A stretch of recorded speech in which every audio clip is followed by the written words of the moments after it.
Grabe guys, ang lakas ng ulan dito guys.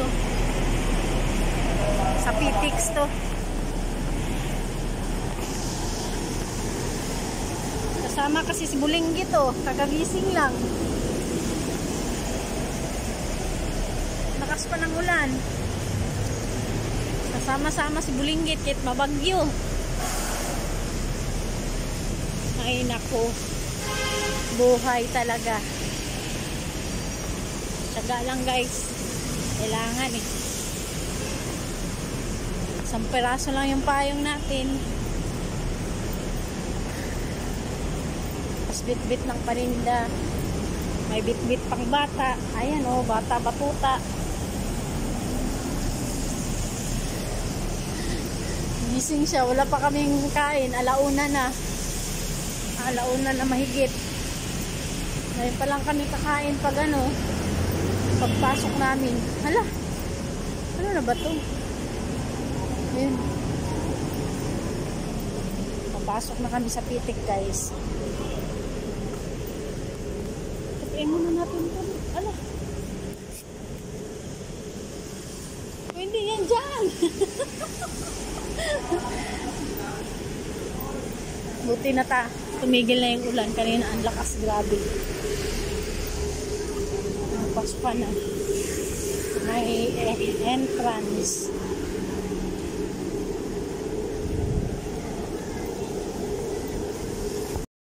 Ha? Laki ng TV nila. Ang laki ng TV nila.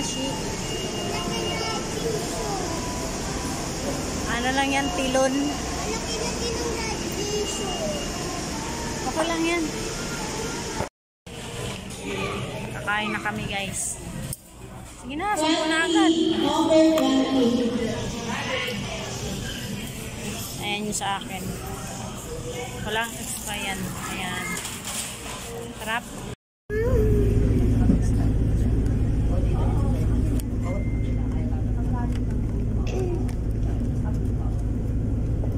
Next station.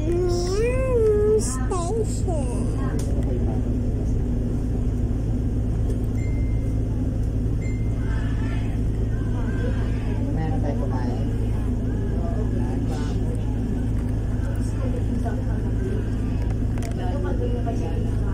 Basketball Basketball.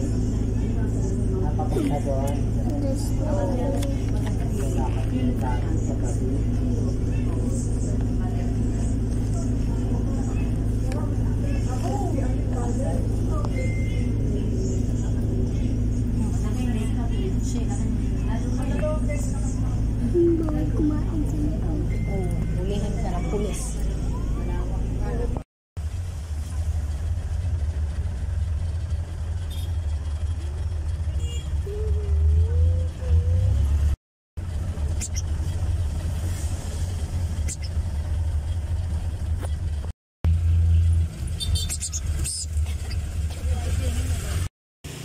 Ayan guys, nakarating na kami. Ginabi na kami guys.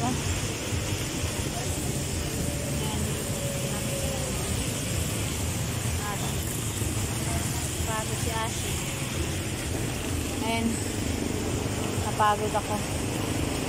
Kalain ngayon, ano oras na kami nakarating. Binagyo kami sa Tihero.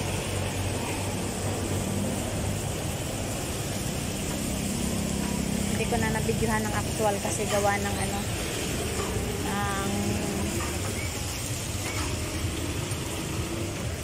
ang lakas ng hangin. Binayo na kami ng hangin at saka ulan. Basa kami ni Ashi.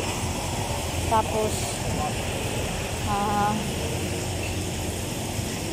natuyo na lang yung damit namin. Nakarating pa kami ng EPSA kasi akala ko basa kayo ng pasa ni Brook. Yung pala pa EPSA pala. Kaya sa EPSA na kami bumaba. Tapos doon kami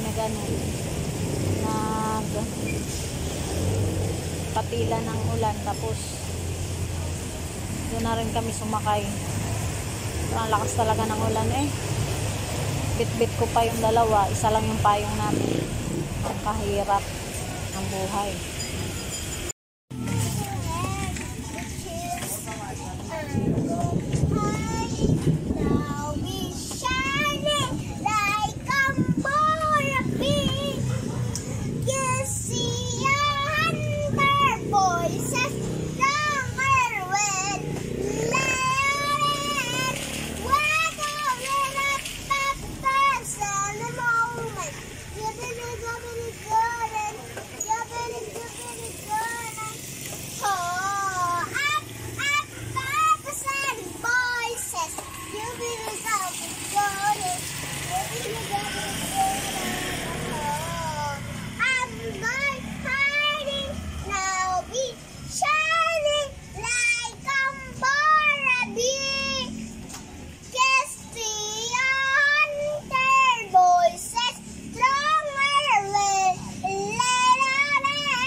mahal na. Tapos ka na mag ano?